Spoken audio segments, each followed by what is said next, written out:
When it comes to nutrition, there's so much talk out there about the kinds of foods we should be eating. You probably hear the advice of we should eat more vegetables or eat this protein versus that protein and eat this kind of fruit versus that kind of fruit. And I think all of that is very valuable information, but what I believe is equally important is the kind of fluids we're putting in our body, the kinds of things we're drinking, because you've probably heard the statistic that the human body is roughly 70% water. It's absolutely true. And by that extension, it really makes a lot of sense that we really prioritize the kinds of fluids we're putting in our body. And if we drink the wrong things, it can send our health and wreak havoc on our health. If we drink the right things, it can help us feel full, energized, and really fit and amazing and alive. So in today's video, we're gonna cover 6 things that I believe all of us should drink more of this year to live healthy, to feel focused and energized, and some drinks that I believe we should avoid and leave behind last year because they're really wreaking havoc on our health. I know you're gonna learn a ton in today's video, so get out your pen and paper, take some notes, and let's dive on in.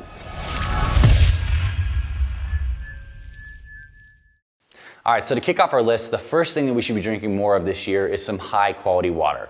And this might seem very obvious, but the fact that this makes first on the list is because most people miss this. Most of us are going throughout a mildly dehydrated state every single day because we're sleeping for 6, 7, 8 hours. We're not drinking during that time. And we wake up in the morning and we fail to rehydrate properly.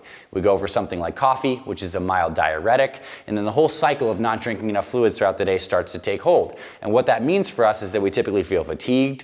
Oftentimes we have headaches due to dehydration, and we turn to other things like sugary drinks and stuff like that, which sends our blood sugar in a tailspin. Water fixes all those problems, first thing in the morning in particular. And what I recommend this year is you get up in the morning, you have 20 to 32 ounces of high quality water. And what high quality water means for me is it's gone through some kind of good filtration process to get rid of some of the chlorine and the fluoride, and it's put in regular tap water, and ideally it has some good minerals added back into it. So if you have a reverse osmosis filter or something like distillation filter, that's taking out some of those minerals. We want to re-add those minerals back in, because when it comes to hydration, it's not just the water itself, but the water with the minerals that our body needs.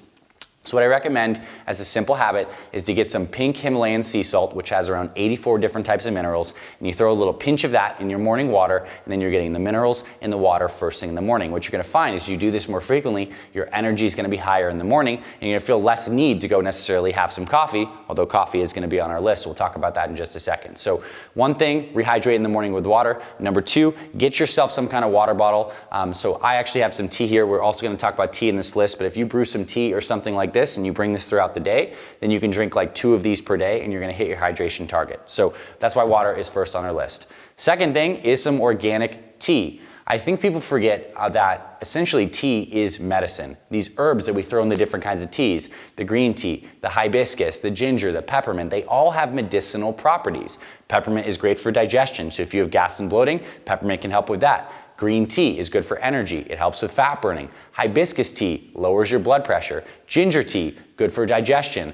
Lavender and chamomile tea, good for helping you sleep. So this year, what if we brought our focus into incorporating more teas into our nutrition plan for their medicinal purposes? So in the morning, brewing something like the green tea is amazing for your energy, for your fat burning, your focus. It does have some caffeine like coffee, but not quite as much. And it also has a special amino acid called L-theanine that gives you more of a balanced, calm, zen feel. And at night, you could start using some chamomile or lavender tea, which is research proven to help you calm you down. It binds to some of the brain receptors that reduces anxiety and induces sleep. So you can start using tea as medicine this year, and it'd be a really good way to help you basically have the right kind of state throughout the day, whether you want to be energized or a little more relaxed. Tea to the rescue. And guess what? Tea counts towards your water target. So if you're doing something like I do in the morning and you're brewing some organic green tea, I know if I drink one big thing of this and I have 2 water bottles, I've hit my water target for the day. And if you prep it in the morning, you just get a little stainless steel kettle, you boil the water, throw a couple tea bags in there, you take it throughout the day, you're good to go on your organic teas.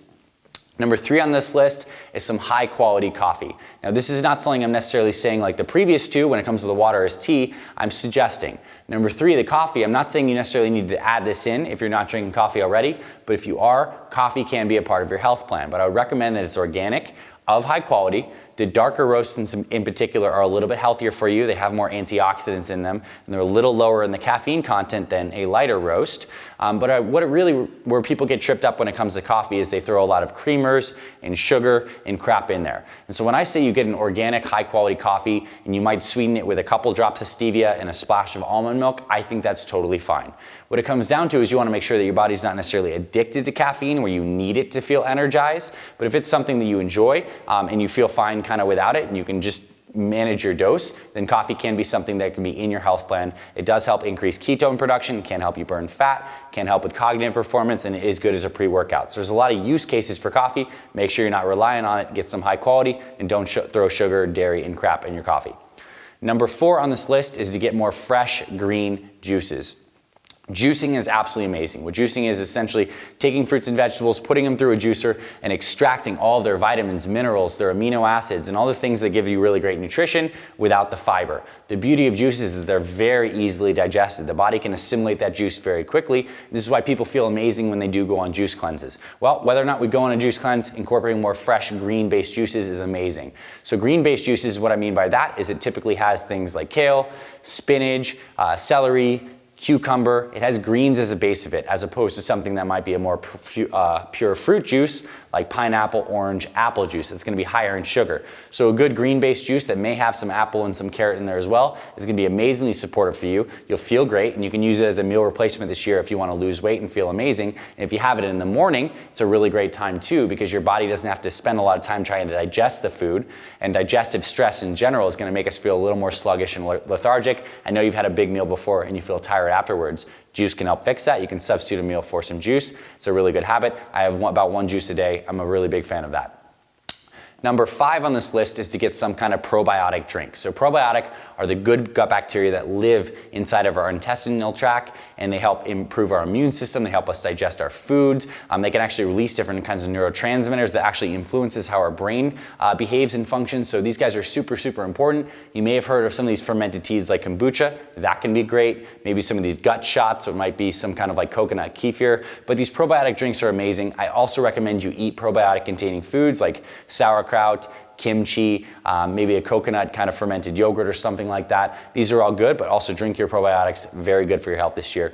And finally, number 6 on this list is a good old quality protein shake. You do not have to be a bodybuilder or an athlete to enjoy protein shakes. Protein shakes are amazing meal replacements. It's a really simple way if you're on the go and you want to have like a snack or something in between lunch and dinner. You can get a protein shake, you can throw some chia seeds and some hemp seeds. You can keep it in a bottle without any liquid in there. And then when it's time to have your meal, you add in some water or some almond milk, you shake it up and you're good to go. You have a meal replacement on the go. Protein shakes are amazing because they're giving us the high quality protein that keeps us full, helps our muscles repair, and actually can be thermogenic, can help us burn fat with a higher protein diet, which is good.